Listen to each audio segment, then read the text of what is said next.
l'essence du transport.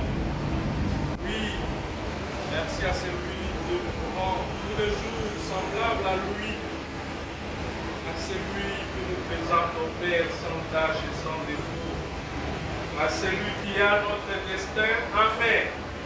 Que la gloire te revienne et que l'honneur te revienne. Nous te confions ce moment, Seigneur, pour que tu parles à ton peuple. En ton nom, Seigneur, nous avons inscrit avec action de grâce. Amen. Amen. Alléluia. Amen. Amen. Amen. Shalom, peuple de Dieu. Aujourd'hui, nous sommes bénis, nous sommes dans la joie de nous présenter encore devant vous. Proclamer les oracles de notre Dieu. Amen. Amen. Voilà pourquoi nous rendons grâce à Dieu qui a permis à ce que nous soyons devant vous et nous bénissons l'homme de Dieu, notre berger, avec tout le collège des anciens qui ont placé leur confiance en nous pour que ce matin nous puissions nous entretenir sur sa parole. Amen. Amen. Et Dieu bénisse chacun de nous pour sa présence. Rapidement, nous allons lire et notre premier texte que nous allons lire se trouve dans l'évangile selon Matthieu. Nous lisons Matthieu 16. Nous lisons à partir du 13e verset jusqu'au 19e verset. Matthieu 16, 13 à 19, nous lisons au nom de Jésus-Christ. Jésus étant arrivé dans les territoires de Césarée de Philippe, demanda à ses disciples, qui dit-on que je suis? Moi, le Fils de l'homme. Ils répondirent, les uns disent que tu es Jean-Baptiste, les autres Élie, les autres Jérémie ou l'un des prophètes. Et vous, leur dit-il, qui dites-vous que je suis? Simon-Pierre répondit, tu es le Christ, le Fils du Dieu vivant. Jésus reprenant la parole lui dit, tu es heureux, Simon, fils de Jonas, car ce ne sont pas la chair et le sang qui t'ont révélé cela, mais c'est mon Père qui est dans les cieux. Et moi, je te dis que tu es Pierre et que sur cette pierre, je bâtirai mon église et que les portes du séjour de mort ne prévaudront point contre elle. Je te donnerai les clés du royaume des cieux. Ce que tu lieras sur la terre sera lié dans les cieux. Et ce que tu délieras sur la terre sera délié dans les cieux. Amen. Amen. Nous lisons notre deuxième passage tiré dans Éphésiens. Éphésiens 5, nous lisons le 25e jusqu'au 27e verset.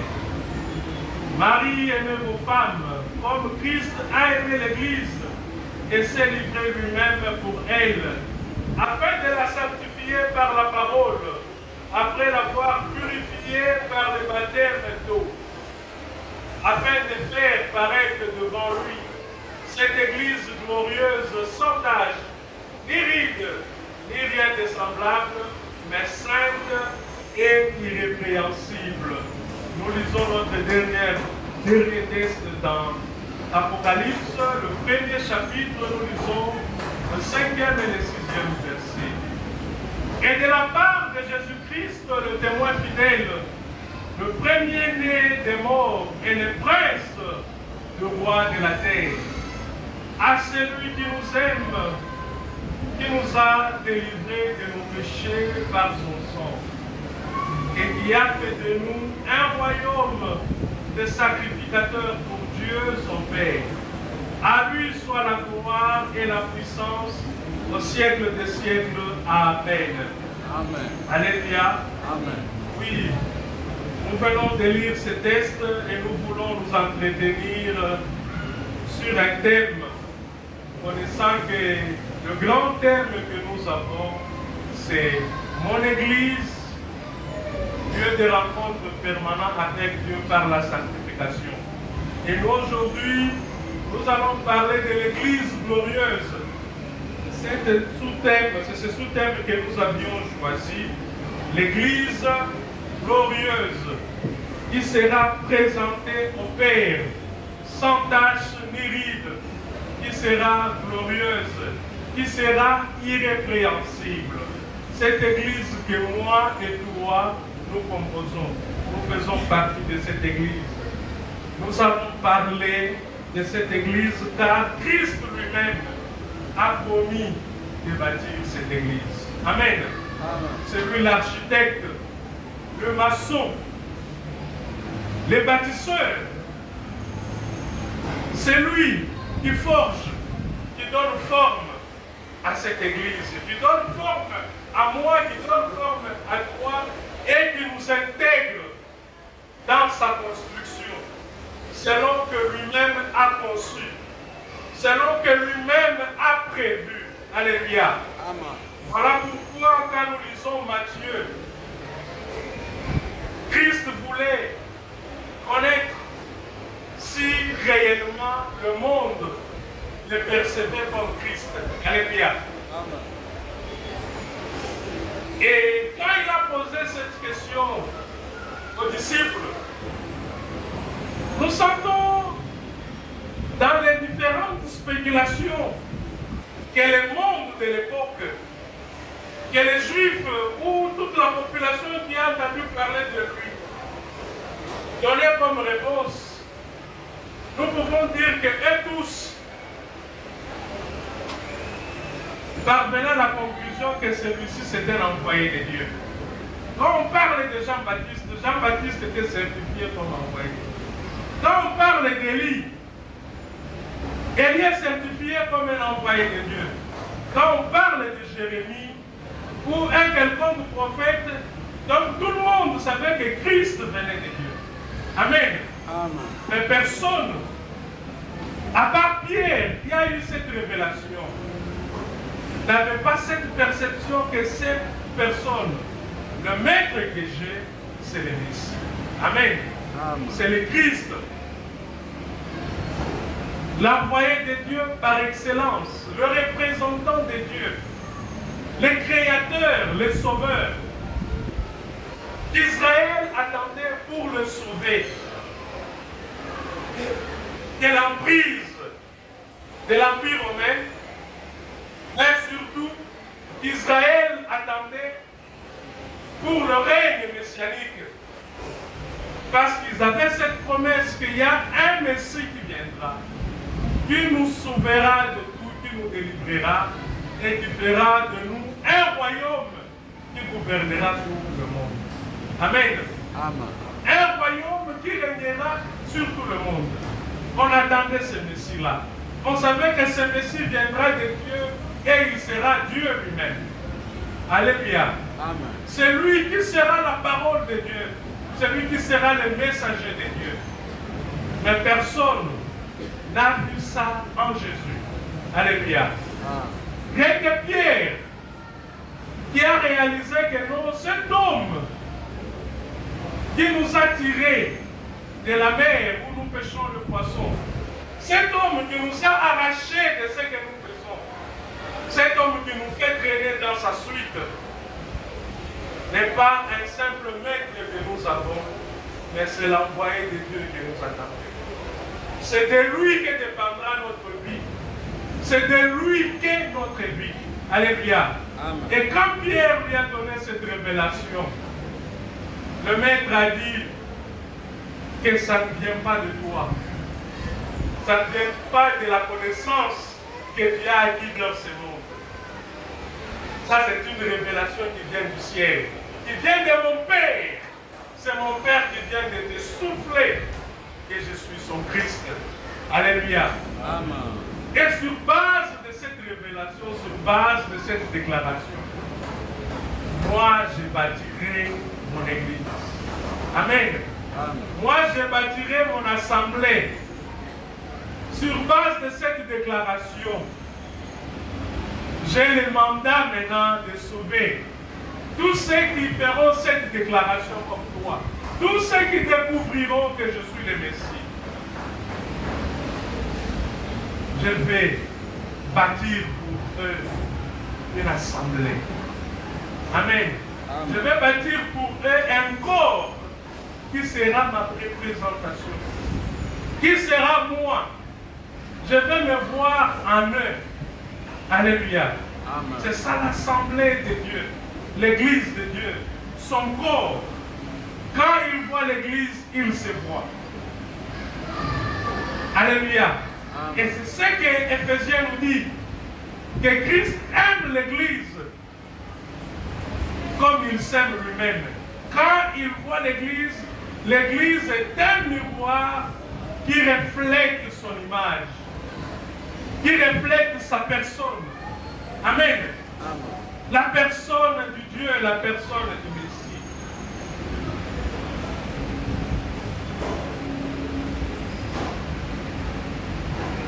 Et si aujourd'hui, nous nous disons que l'Église nous sert à rencontrer Dieu, nous sert à le voir, nous sert à communier avec lui, parce que c'est quelque chose que le Christ lui-même a conçu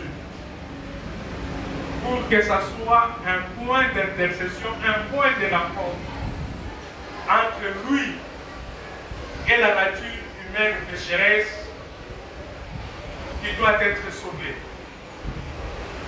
Amen. C'est le point de rencontre pour le salut. Moi, je viens avec le salut. La nature pécheresse vient avec son fardeau. Alléluia. Amen. Et nous nous rencontrons là-bas pour que je transmette ce salut et qu'ils soient dépouillés de leurs péchés. Et que leur condamnation soit annulée.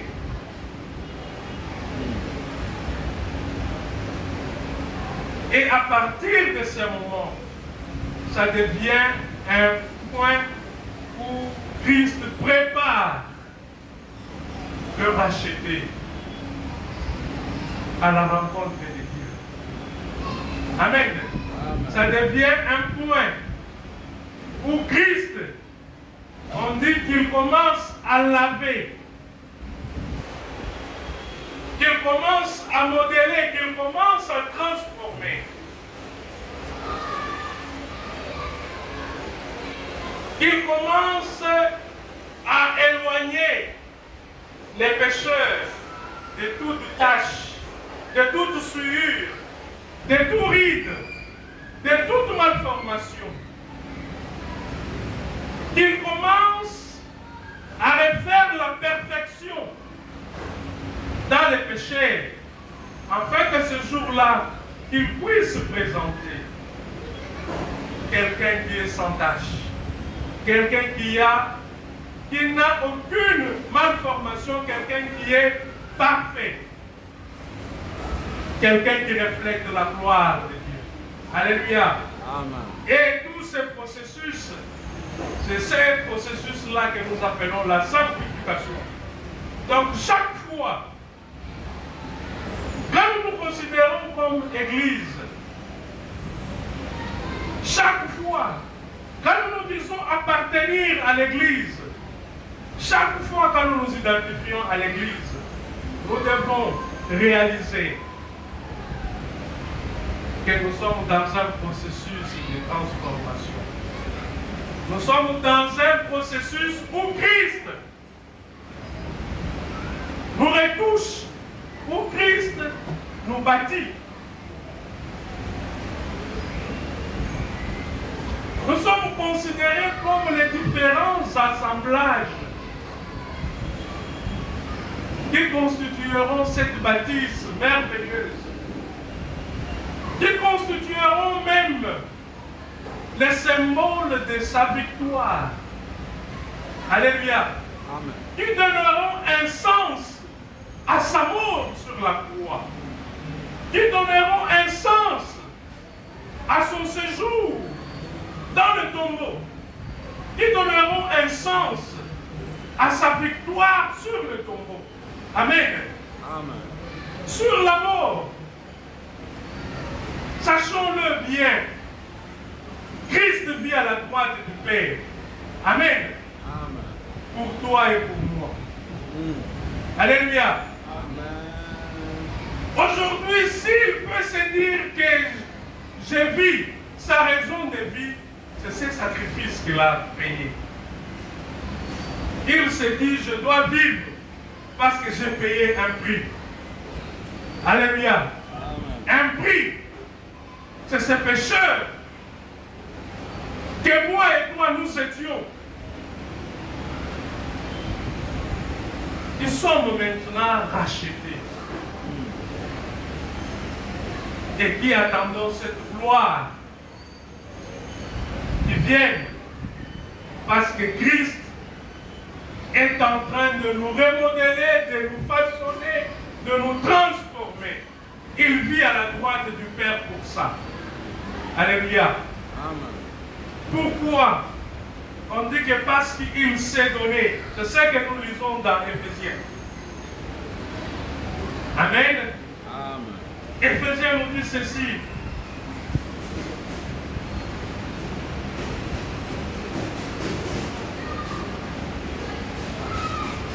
Éphésiens nous dit, Christ a aimé l'Église et s'est livré lui-même à elle.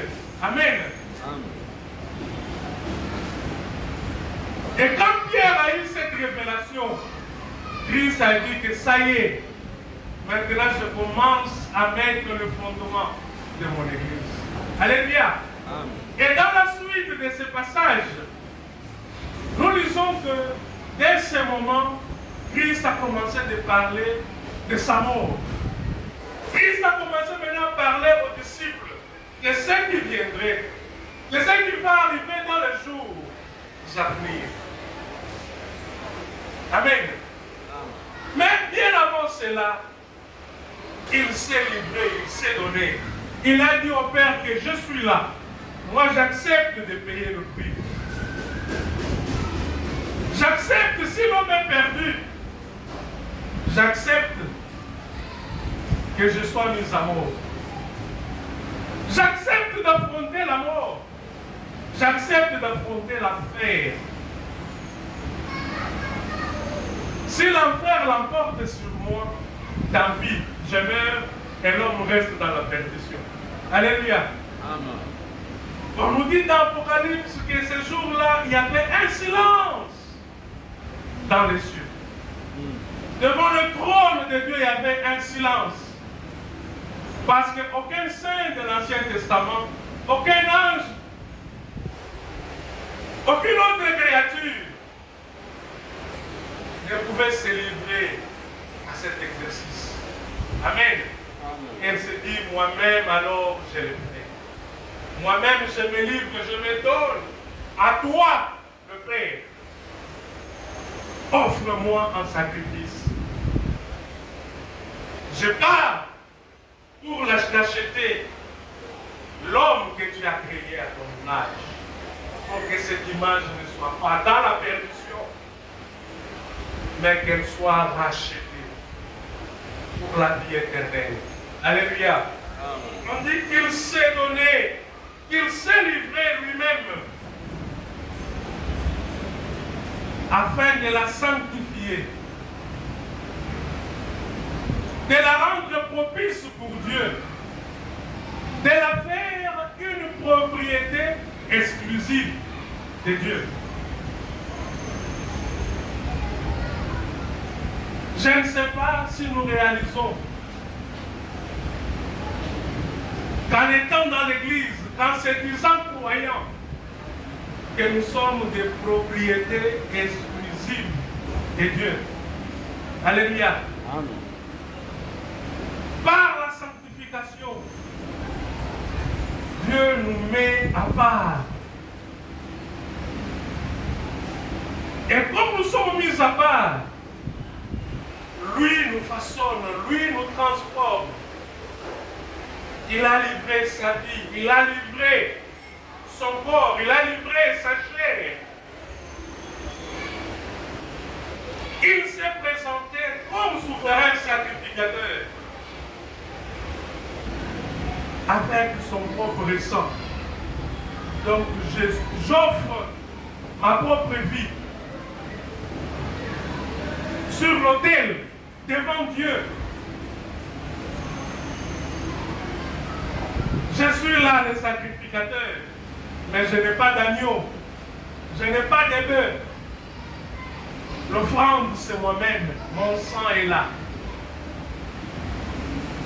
pour la rémission du péché, pour l'affranchissement. Alléluia. Et Christ l'a fait. Il l'a fait en nous purifiant, en nous lavant par sa parole. C'est ça le Messie. Quand on parle de Messie, quand on voit comment Israël attendait le Messie, attendait quelqu'un qui sera roi, qui sera sacrificateur. Alléluia. Qui parlera de la part de Dieu, qui annoncera les oracles du Seigneur, qui va paître Israël, qui sera leur berger, le roi créateur.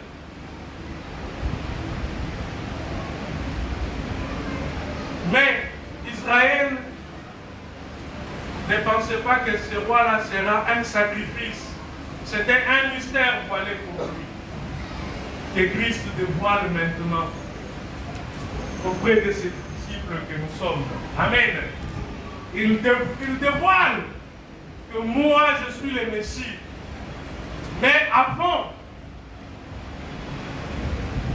que vous viviez ce temps messianique, cette présence messianique, je dois d'abord me livrer.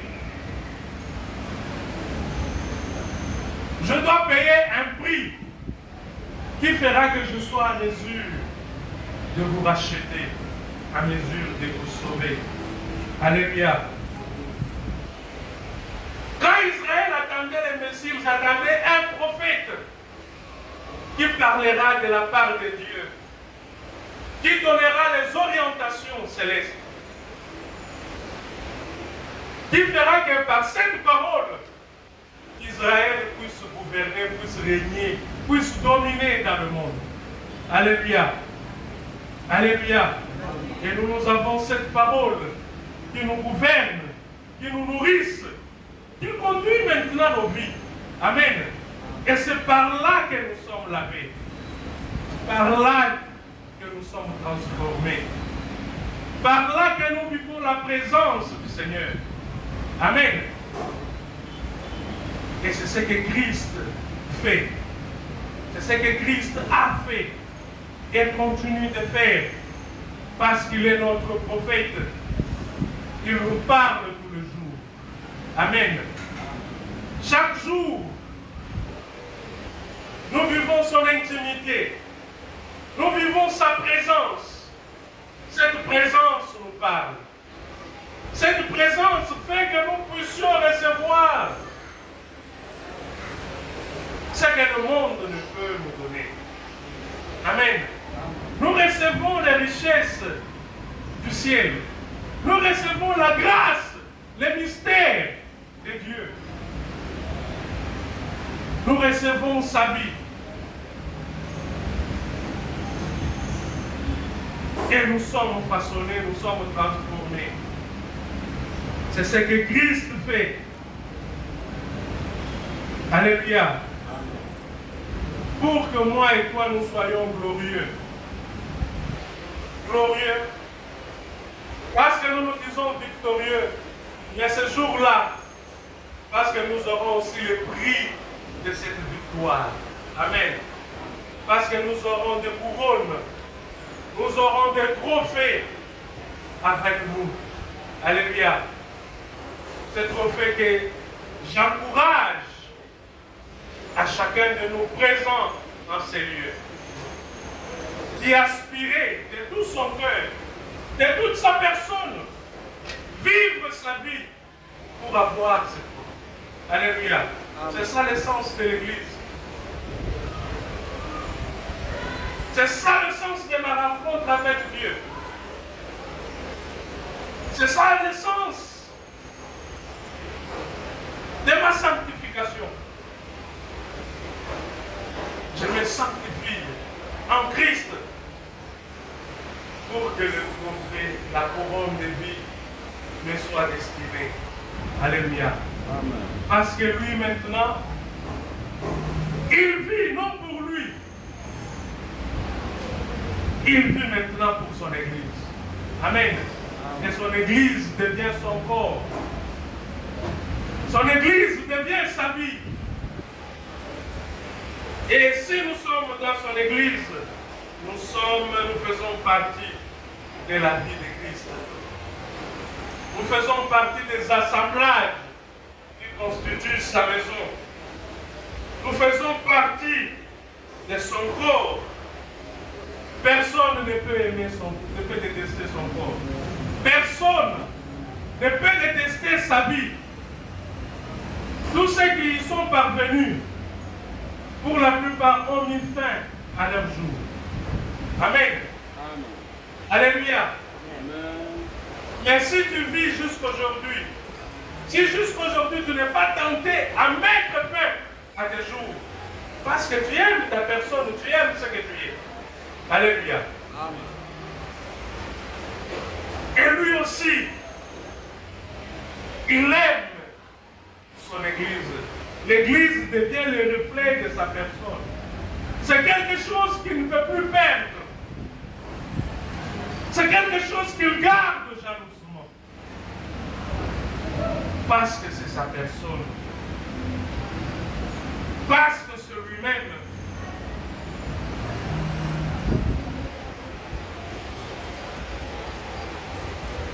Aujourd'hui encore, Christ nous appelle parce qu'il veut que notre rencontre avec lui soit permanente. Tous les jours, toutes les heures, toutes les minutes, toutes les secondes. Aussi longtemps que nous avons le souffle de vie à nous, que nous expérimentons notre rencontre avec lui. Pourquoi? Parce que par cette rencontre, nous sommes transformés à la même image que lui. Par cette rencontre, nous sommes préparés à lui ressembler. Par cette rencontre, Christ continue à parler au monde. Amen. Amen. Si Israël attendait le Messie pour qu'il règne dans le monde entier, nous avons le Messie aujourd'hui pour que nous soyons les messagers de Christ dans ce monde. Amen. Amen. Voilà pourquoi il a dit à Pierre, non seulement de ces jours de mort ne prévaudront pas contre cette révélation, parce que c'est sur cette révélation que je bâtirai mon église, mais je te donne aussi la clé du royaume. Amen. Amen. Nous avons la clé du royaume. Comme nous sommes des messagers de Christ, Christ vit par nous maintenant. Nous sommes la clé qui ouvre la porte du ciel aux pécheurs. Amen. Pour qu'ils soient aussi transformés, qu'ils rencontrent aussi Christ. Aujourd'hui, la porte de l'église est ouverte. Amen. Amen. Et Christ nous utilise. M'utilise-moi, m'utilise-toi. Utilise ta personne, utilise cette assemblée pour que nous soyons des messagers. Pour que nous soyons la porte par laquelle les pécheurs, les prostituées, les voleurs, les brigands, les méchants, les sorciers, les magiciens, les occultistes et tous ceux qui vivent dans la perdition soient rachetés. Amen. Amen. Voilà pourquoi je dois réaliser que ma présence dans l'église de Dieu doit faire à ce que réellement je participe dans ce processus de sanctification. Pour que je sois réellement un mis à part pour Dieu, afin que Dieu puisse m'utiliser comme une clé. Une clé par laquelle ma famille, mon entourage, pourra aussi expérimenter le salut. Amen. Amen. Parce que je vis avec le donateur du salut, l'auteur du salut, les détenteurs du salut. Je vis avec lui. Parce que je me suis rencontré avec lui et je reste dans sa présence. Alléluia. Amen. Je reste dans sa présence. Pourquoi? Parce que lui m'a aimé. C'est ce que l'Apocalypse dit. L'Apocalypse de Jean. Il nous a aimés, il nous a délivrés du péché par son sang. Car sa vie, le sang c'est la vie. Si quelqu'un n'a plus de sang dans son corps, il décède, il meurt.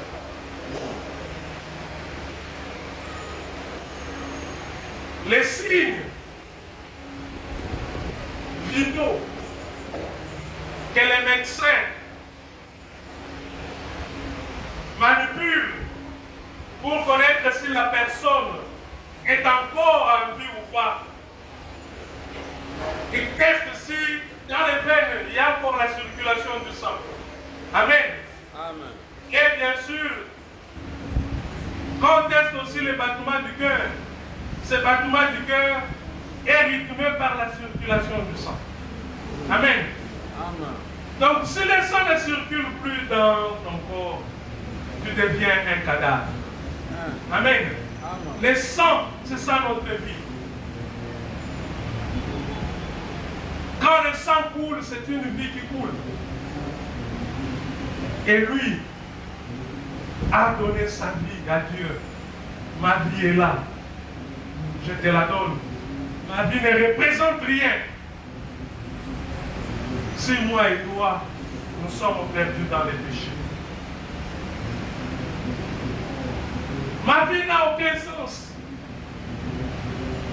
Le terre, le ciel, les astres, la gloire, les richesses n'ont aucun sens. Si celui que j'ai créé à ma ressemblance est perdu.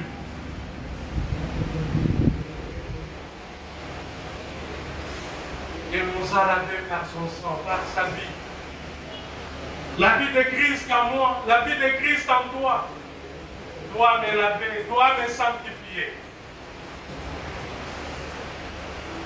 La vie de Christ en moi ne fera pas de moi un pécheur perpétuel, ne fera pas de moi un négligent perpétuel, ne fera pas de moi un captif, quelqu'un qui est sous la prise du péché. Non, la présence de Christ en moi doit constituer une délivrance. Amen. Parce que Christ, au-delà de cette délivrance qu'il a opérée par sa vie, on dit qu'il a fait de toi et de moi un royaume de sacrificateurs. Nous accédons à la prêtrise. Alléluia. Amen. Quelque chose qui était exclusif à une catégorie de personnes. Amen. Maintenant, Christ a fait que tous ceux qui lui appartiennent soient sacrificateurs. Ils peuvent accéder à la présence de Dieu. Ils peuvent parler avec Dieu. Ils peuvent capter la pensée de Dieu. Ils peuvent écouter Dieu. Amen. Sans cela, nous ne pouvons pas les servir. Sans cela, la clé que Christ a donnée à Pierre n'aura pas son effet. Et Christ a fait de nous un royaume de sacrificateurs pour Dieu son Père. Alléluia. Amen. Pour lui, si lui maintenant vit pour nous, qu'elle nous fait nous, pour que nous puissions vivre pour son Père. Il fait que nous puissions vivre pour son royaume. C'est ça la destinée de l'Église. L'Église vit pour Dieu, pour le royaume de Dieu. Il a fait de nous de prêtres. Il nous permet à chacun de nous d'accéder auprès du Père, de parler auprès du Père. Et ta parole auprès du Père a une considération. Amen. C'est les sacrificateurs qui imploraient la miséricorde de Dieu. Amen. Donc toi et moi, nous avons ce mandat d'implorer aussi la miséricorde. C'est les sacrificateurs qui imploraient la bénédiction de Dieu sur son peuple. Moi et toi, aujourd'hui, le monde peut être béni par nous. Le monde peut être guéri par nous. Le monde peut vivre la miséricorde de Dieu par nous. Alléluia. Amen. Nous avons cette clé d'amener la miséricorde de Dieu, d'amener la guérison de Dieu, d'amener la bénédiction de Dieu. Et c'est ce que Christ a fait.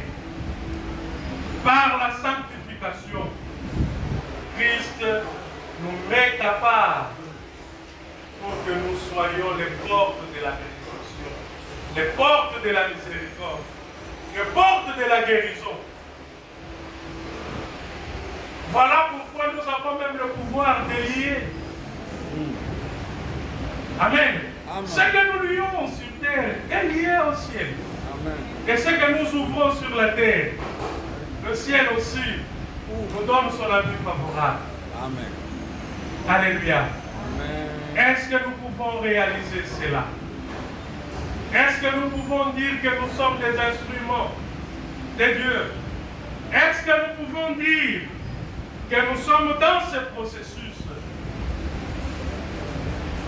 où Dieu nous met à part pour lui, pour que nous apparaissions parfaits, pour que nous apparaissions sans défaut, pour que nous soyons sans ride, pour que nous soyons irrépréhensibles le jour de la rédemption. Alléluia. Amen. C'est ça l'église glorieuse. C'est ça la personne glorieuse que Christ désire que tu sois, que Christ désire que je sois. Amen. Amen. Que Dieu nous bénisse.